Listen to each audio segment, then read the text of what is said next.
আজকে যে নতুন টপিকটা আমি রেখেছি সেটা হচ্ছে ফিভার। আজকে আমরা ফিভারের সম্পর্কে আলোচনা করব। ফিভার কাকে বলে, ফিভার কেন হয়, প্যাথোফিজিওলজি কী, কীভাবে আমাদের ফিভারটা হয়, কী কী কারণে হয়, ফিভারের কতগুলো টাইপ রয়েছে এবং ফিভার হলে আমাদের কী কী সাইন সিমটম দেখা যায়, ফিভারকে আমরা ম্যানেজ কীভাবে করব, সমস্ত কিছু আলোচনা করব।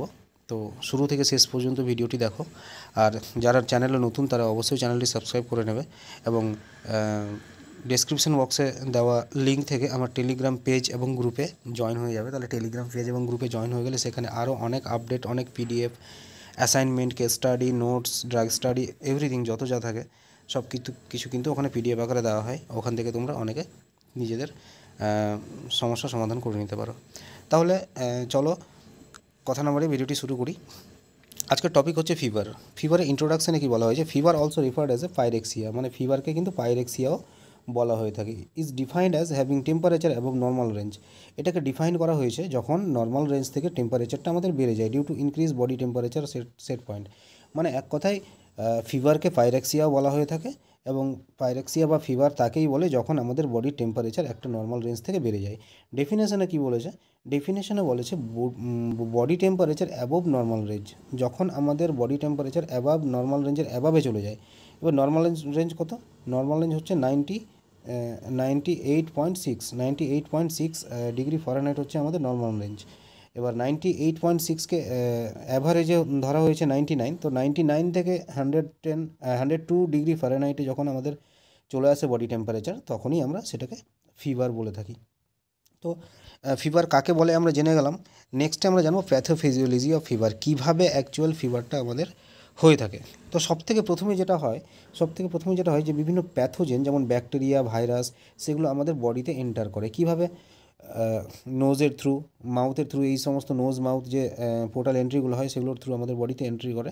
শুধু এটা নোজ এবং মাউথই নয়, বিভিন্ন ক্ষেত্রে, বিভিন্ন ফ্র্যাকচারের ক্ষেত্রে বা বিভিন্ন সেলুলাইটিস বা অন্যান্য প্রবলেমের ক্ষেত্রে কিন্তু আমাদের আরও অন্যান্য পোর্টাল এন্ট্রির থ্রু আমাদের কিন্তু বডিতে প্যাথোজেন, ভাইরাস বা ব্যাকটেরিয়া এন্টার হতে পারে।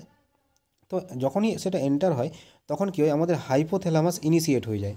যখনই হাইপোথ্যালামাস ইনিশিয়েট হয় তখনই আমাদের বডি টেম্পারেচারটা রেজিং করে, বাড়িয়ে দেয়। তাই বডি টেম্পারেচার বেড়ে যায়। যখনই আমাদের হাইপোথ্যালামাস ইনিশিয়েট হয়ে যায় বডি টেম্পারেচার আমাদের ইনক্রিজ হয়ে যায়। তারপরে কি, আমাদের পুরো বডিতে সেটা সার্কুলেট হয়। পুরো বডিতে সার্কুলেট হওয়ার পরেই আমরা সিমটম দেখতে পাই যে আমাদের বডি টেম্পারেচার বেড়ে গেছে, সেটাকেই আমরা ফিভার বলে থাকি। নর্মাল জিনিস, প্যাথোজেন আমাদের বডিতে এন্ট্রি হলো, হাইপোথ্যালামাস ইনিশিয়েট হলো, বডি টেম্পারেচার বাড়লো, পুরো বডিতে বডি টেম্পারেচার ছড়ালো, তারপরে আমাদের সিমটমটা দেখা দিল, সেটাই আমরা বলবো ফিভার। এইভাবেই আমাদের ফিভারটা হয়ে থাকে। Simple things, pathology. Next pathophysiology. Next আমরা দেখব কজেস, কী কী কারণে হয়। এখানে কিন্তু আমি মেনলি পাস্টে কারণ দিয়েছি, কিন্তু এই পাস্টে কারণই কিন্তু আমাদের ফিভারের কারণ নয়, এর থেকেও আরও অনেক কারণ হতে পারে। পেনের কারণে আমাদের অনেক সময় ফিভার হয়। যাই হোক, তো সবথেকে প্রথমে আমরা ধরে নিচ্ছি ভাইরাস। আমাদের বডিতে যে কোনোভাবে, যে কোনো পোর্টাল এন্ট্রির থ্রু আমাদের বডি যদি ভাইরাস প্রেজেন্স হয় তাহলে কিন্তু আমাদের ফিভার, বডি টেম্পারেচার ইনক্রিজ হতে পারে। নেক্সট ব্যাকটেরিয়া, সেম, যে কোনো পোর্টাল এন্ট্রি থ্রু যদি আমাদের ব্যাকটেরিয়া আমাদের বডিতে এন্টার করে তাহলে কিন্তু আমাদের বডি টেম্পারেচার বেড়ে যেতে পারে। একইভাবে সেপসিস, ইনফেকশন, সবই related to bacteria and virus. আরেকটা যেটা ইম্পর্টেন্ট জিনিস সেটা হচ্ছে ক্যান্সারাস সেল। আমাদের বডিতে কোথাও যদি অ্যাবনর্মাল সেল গ্রোথ হয় বা অ্যাবনর্মাল সেল গ্রোথ হলেও সেখানে যদি কোনো ক্যান্সার সেল প্রেজেন্ট থাকে তাহলে কিন্তু আমাদের বডি টেম্পারেচার ইনক্রিজ হতে পারে। তাছাড়া আরও অনেক রিজন আছে যেগুলো আমাদের বডি টেম্পারেচার ইনক্রিজ হওয়ার কজেসের আন্ডারে আসতে পারে। এবার আমরা মেন যে জিনিসটা দেখব সেটা হচ্ছে টাইপ।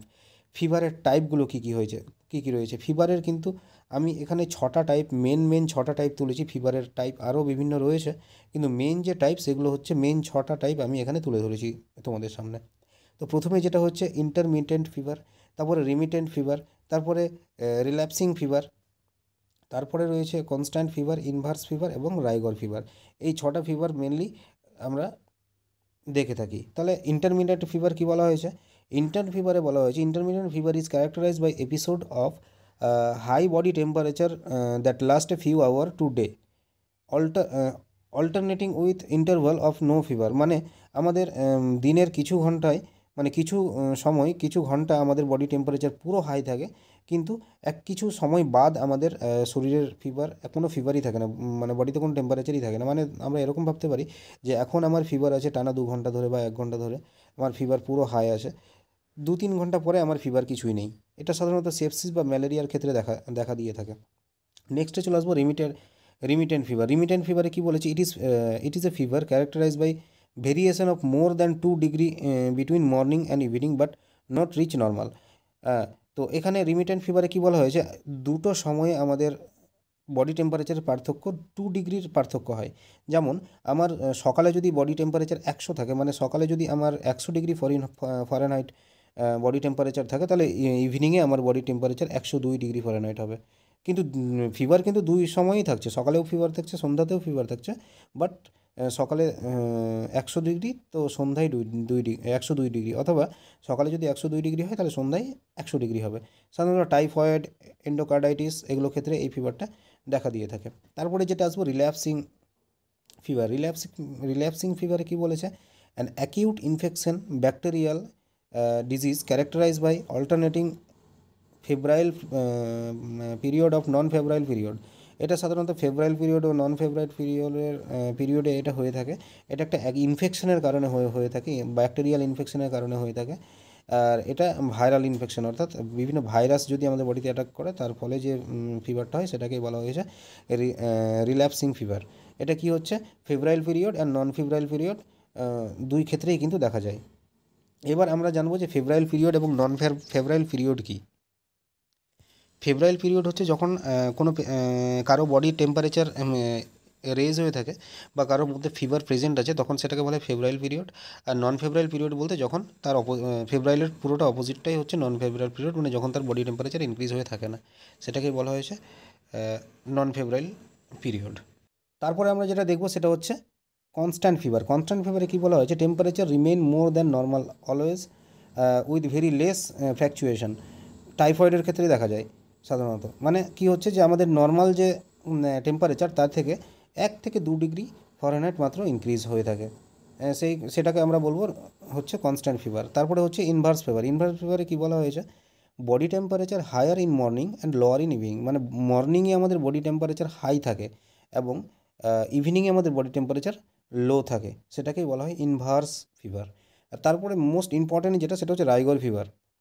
কী বলেছে, a combination of fever and sudden feeling of cold that cause shivering, মানে ফিভার হবে সাথে শিভারিং হবে, ফিভার হবে সাথে শিভারিং হবে, মানে কাঁপুনির সাথে যে জ্বরটা দেয়, ঠিক আছে, জ্বরের সাথে কাঁপুনি বা কাঁপুনির সাথে যে জ্বর, প্রচণ্ড ঠান্ডা লাগবে, সেই ফিভারটাকে বলা হয় রাইগর ফিভার। এই ফিভারে আমরা সবাই প্রায় আক্রান্ত হয়েছি, আমরা তাই জানি ফিভারের সাথে প্রচণ্ড কাঁপুনি হবে এবং ঠান্ডা লাগবে, সেই কন্ডিশনটাকে বলা হয় রাইগর ফিভার। তাহলে আমরা ফিভারের 6টা টাইপ জানলাম, intermittent fever, remittent fever, relapsing fever, তারপরে আমরা জানলাম constant fever, inverse fever, rigor fever. এই ফিভারের সম্পর্কে কিন্তু আমরা জেনে গেলাম। এবার আমরা জানবো যে ফিভার হলে আমাদের কি কি হয়, সাইন অ্যান্ড সিমটমস কী কী হয় ফিভারে। ফিভার হলে লস অফ অ্যাপেটাইট হয়, আমাদের খেতে ইচ্ছে করে না, খিদে মরে যায়, হেডেক হয়, মাথা ব্যথা করে, ডিজিনেস হয়, উইকনেস হয়, ড্রাই লিপস হয়, ফ্যাটিক হয়, মাসল পেন, কাফ, কনফিউশন, সমস্ত কিছু কিন্তু আমাদের ফিভারের সাইন অ্যান্ড সিমটমের আন্ডারে চলে আসে, মানে এই সমস্ত প্রবলেম কিন্তু আমরা ফিভারের ক্ষেত্রে দেখতে পাই। তাহলে আমাদের ফিভার হলে আমরা ট্রিটমেন্ট কীভাবে করব। ট্রিটমেন্টে হচ্ছে প্রোভাইড রেস্ট। আমরা অ্যাজ এ নার্স একটা ফিভার পেশেন্টকে রেস্ট প্রোভাইড করব, অ্যান্টিপাইরেটিক ড্রাগ দেবো যাতে বডি টেম্পারেচার রিডিউস হয়ে যায়, অ্যান্টিবায়োটিক দেবো যাতে আমাদের বডির প্রেজেন্ট ব্যাকটেরিয়াগুলো ডেথ হয়ে যায়, নার্সিং বিভিন্ন প্রসিডিওর আছে যেমন কোল্ড স্পঞ্জ, হট স্পঞ্জ, এই সমস্ত স্পঞ্জ আমরা দেবো, কেয়ার দেবো, সিম্পল কার্বোহাইড্রেট ডায়েট দেবো, যেহেতু লস অফ অ্যাপেটাইট হবে তাই তার কার্বোহাইড্রেটের পরিমাণ কমে যেতে পারে, যার জন্য কার্বোহাইড্রেট দেবো, ওরাল ফ্লুইড দেবো যাতে ফ্লুইড ইলেকট্রোলাইট ম্যানেজ করা যায়, তাই আমরা ফ্লুইড ইলেকট্রোলাইট বা ওরাল ফ্লুইডটাকে ইনক্রিজ করাবো। তার মানে এই 6টা আমরা হচ্ছে ট্রিটমেন্ট দেবো, তার সাথে আরও অনেক ট্রিটমেন্ট রয়েছে, সেটা অ্যাকর্ডিং টু পেশেন্ট কন্ডিশন হিসেবে কিন্তু আমরা দেবো। তাহলে আমরা আজকে কী কী জানলাম, আমরা জানলাম ফিভার কাকে বলে, প্যাথোফিজিওলজি অফ ফিভার, ফিভার কীভাবে হয়, কী কী কারণে ফিভার হয়, কজেস জানলাম, ফিভারের টাইপ কী কী রয়েছে সেটা জানলাম, ফিভার হলে আমাদের কী কী হয়ে থাকে সেগুলো আমরা জানলাম, সাইন অ্যান্ড সিমটম। এবার ফিভারকে ম্যানেজ আমরা কীভাবে করবো, ফিভারের ট্রিটমেন্ট কী, সেই সমস্ত জিনিস কিন্তু আমরা জানলাম। তো আজকের ভিডিও এটুকুই, দেখা হবে পরের ভিডিওতে। Thank you.